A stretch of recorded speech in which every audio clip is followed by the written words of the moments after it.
from Oxford University.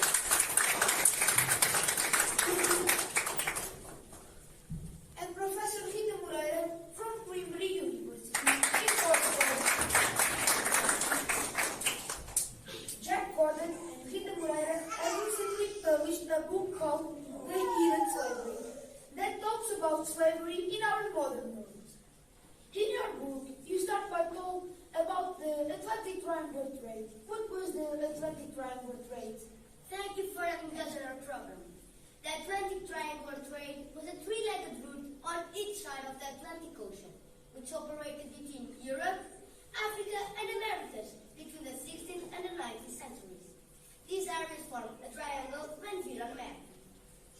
When did the Atlantic Triangle trade start? The Atlantic slave trade began in the early 50s and continued legally until the late 80s.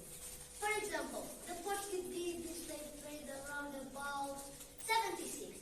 Well, tell us, where did the triangle trade begin? The triangular trade began in Europe. The white men and the Europeans were called transported on their ships goods like textiles, clothes, guns, gunpowder, salt, boats, bracelets, and dishes, and knives to the west coast of Africa. So, the first part of this trade was from Europe to Africa. The second part must have been from Africa to America. What did it transport? That's right. I can see that you know your history. Well, the ship transported for about 40 days enslaved men, women, and children that were captured in Africa or traded by the Europeans' goods. These slaves faced constant danger, including disease, starvation, and abuse. There is something puzzling me. Why did the Portuguese take so many slaves to America? Were there no inhabitants? Oh, yes, there were. There were the American natives, but there weren't that many and they weren't that strong. The Portuguese had a new colony in South America, Brazil. They had lots of sugar, cotton, and tobacco plantations. They needed people to work in these plantations and in the gold and diamond mines. The slaves from Africa were the perfect people. They were healthy and strong to work in the plantations and mines. I see. When the slaves got to Brazil, did they go straight to the plantations? Oh no! After the journey across the Atlantic Ocean, the enslaved Africans were sold at auctions. They were bought by the different plantations owners, and then they were taken to these plantations and mines to work and to serve their owners. Auctions? How can this be? People were auctioned? Let's see this short sketch so that our viewers can understand it. 18th century. We are in an auction where slaves that just arrived from Africa are going to be sold to the masters of different types of plantations: cotton, sugarcane, and coffee beans.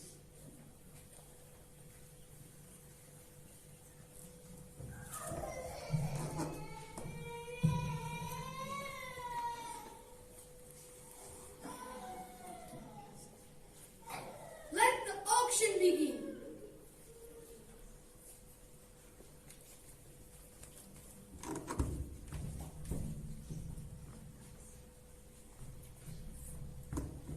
Here we have a first-class slave. He's a young, strong man. Look at his fine muscles. He has got all his teeth.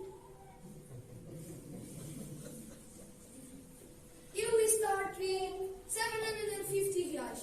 Who gives more? 800. 800 to Master Teixeira. Who gives more? 850. 850 to Master Oliveira. Who gives more? 900. 900 to Master Teixeira. Who gives more? 950. 950. Who gives more? 951. Who gives more? 952. Who gives more? 953. To Master Oliveira.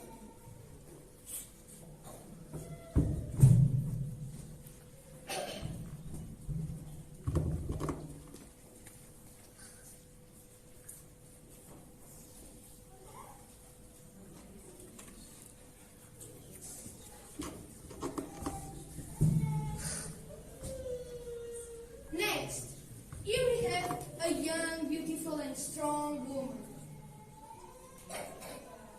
Look at her fine body. She has got all her teeth. I promise she will be a fine, hard-working woman. You will start with 300 reais. Who gives more? 350. 350 to Master Oliveira. Who gives more? 400. 400 to Master Teixeira. Who gives more? 450. 450 to Master Oliveira. Who gives more? 500. 500 to Master Teixeira. 501. Who gives more? 502. Who gives more? 503. To Master Teixeira. After the auctions, the slaves went to the plantations. How did they live in the plantations? That's a very interesting question. They had to work very hard in the sugarcane, cotton, or coffee-based plantations. For example, they had to plow the fields, plant, weed, cut, and transport the sugarcane to the mill, as well as work in the sugar mill. They had to work long hours, but they got no money for their work. They just got food and shelter. Gosh, that must have been really tough. A really tough life. And we complain about our lives now. They had degrading conditions, and many died from overwork, malnutrition, or disease. They were forced to work long hours, often with little rest or food, and were punished severely for disobedience or attempt to escape.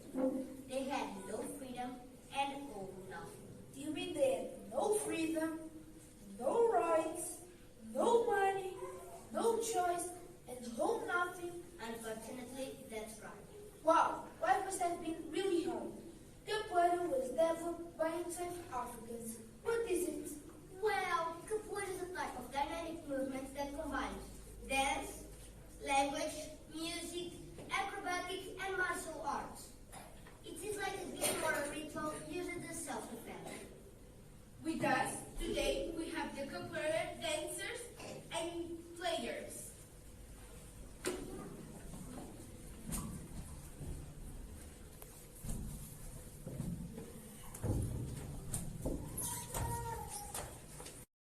And popular cultures that developed in Brazil by African slaves and Brazilian natives, starting in the 16th century. It was made to give slaves a chance to escape and to survive.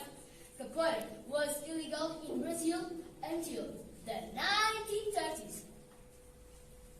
Capoeira uses strong and fast kicks, dodges, and fast counter attacks. It also acrobatics and simple takedowns. Capoeira has traditional instruments.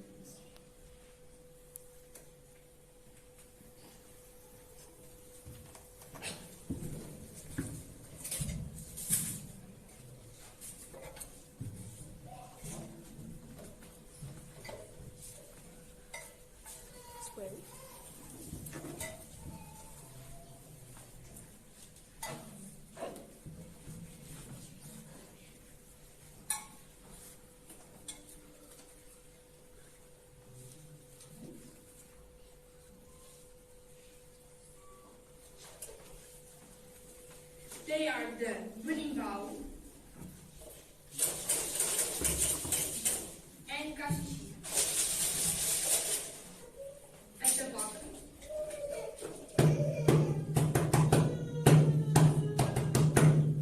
Agogô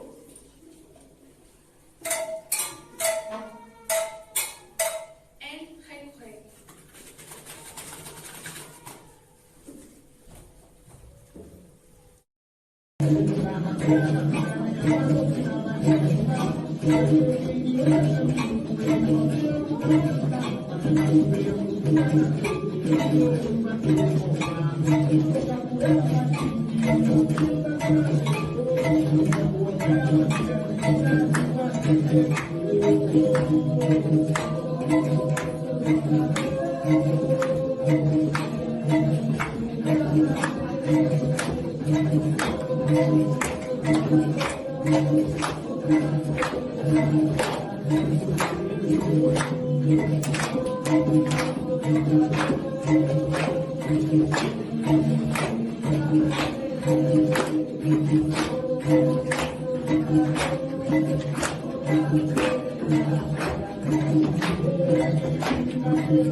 Samir, where are you? Where on earth is this girl? I'm here. I'm coming. Hurry up. I have something very important to tell. You are now a young woman. You need to marry. I'm spending a lot of money with you. You are going to marry in 2 months' time. What? Get married? But I'm only 50. I'm not going to marry. No way. I'm your own, and I know what's good for you. You are going to marry Ethan. What? He's old. I don't like him. No, Arnold. He's a young man. He's only 30 years old. He's rich. He will have a good wife. But Uncle, I want to study. I want to go to university. Please, Uncle, I don't want to marry. I don't want to marry get married. I'm your own, and I know what is good for you. You are going to marry Ethan in 2 months' time. Oh no. If only my parents were alive, they wouldn't force me to marry. What can I do? I don't want to marry. I don't want to marry get married.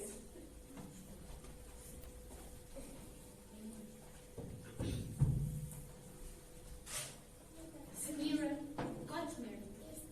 She had to do what her husband wanted her to do. He controlled everything she did and said. He abused her and shouted at her, and sometimes even beat her.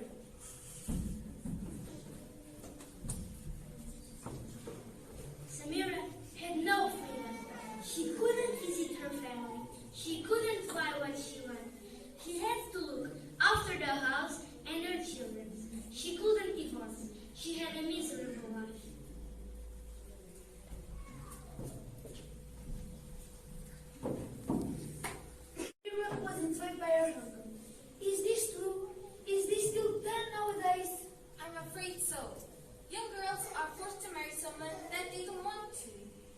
are the married slaves.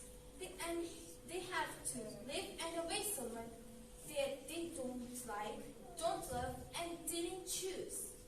They end up having no freedom and own nothing. They are slaves in this modern world.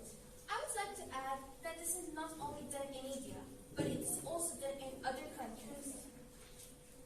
I can't believe it. I think we have another sketch to see. Oh, yes, we do. Let's see. We are in the Ivory Coast, in the 21st century. Adama is an African teenager. He lives in a small village with his family. He wants to help his family and have a better life. One day, two men come to the village and talk to Adama.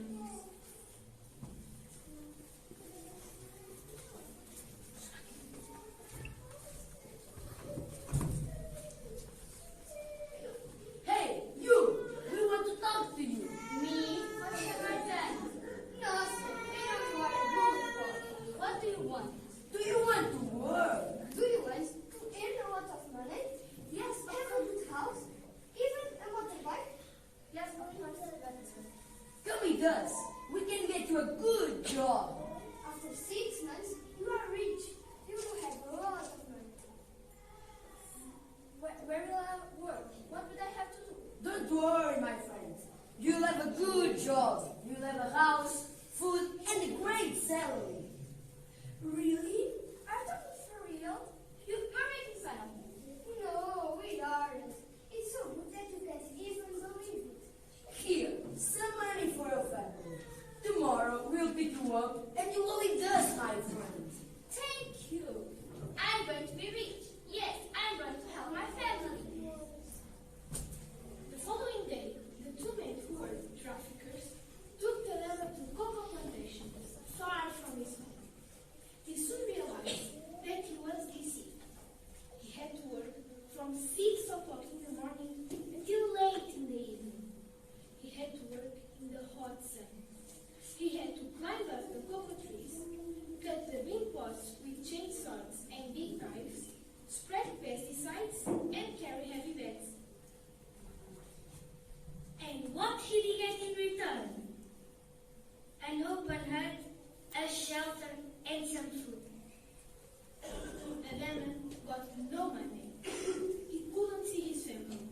He had no working conditions. He couldn't leave his job. He had no freedom, no choice, and no rights. From this sketch, we can see that Adama was enslaved by his employers. Is this really done? Yes, it is. Lots of people around the world are offered a good salary, good working conditions to live in other countries. They accept these jobs, hoping to get a better life for themselves and for their family. When they come to their working place, they realize that what was promised is not true. They have to work for very long hours, get no or very little pay, and have no working conditions. They become the labor slaves. We can say that nowadays there is marriage and labor slavery. Actually, there are more types of slavery. This sounds ridiculous, but it is true. There is the bonded labor slavery, where people spend their entire life paying for their employer for the loan they asked for. There is also the domestic servitude slavery. People are promised good working conditions, good salaries, and then they are locked up in a place doing all the housework, cooking, washing up, etc. And with no pay, no living conditions, and no freedom. I would just like to add that is also the sexual and crime slavery. The sexual slavery is when poor girls are promised good salary and working conditions in other countries. These young women are actually forced into prostitution. They are unable to run away because their documents have been taken. They have no money and they have no contact with their friends and family. The same things happen with the crime slavery, which usually involves children and young teenagers. They are forced to pickpocket and steal money from people at cash points. If they don't obey, they are beaten up. These people are looking for a better life, and then they're trapped in misery and happiness and living in terrible conditions. Then they lose their dignity. Modern slavery includes forced labor in farms, factories, and construction sites, as well as sexual exploitation, forced marriage, and child labor. Victims of modern slavery are often vulnerable, marginalized, and lacking in legal protection, making them easy targets for traffickers. Unfortunately, we can say that there is more modern slavery now than there was 400 years ago with the transatlantic slave trade. Thank you for being with us. It was a pleasure. It was a pleasure. Remember, we are in the 21st century, and the world, including us, has to do something to stop this so-called modern slavery. Modern slavery is a global issue, and it affects millions of people worldwide. Modern slavery is a global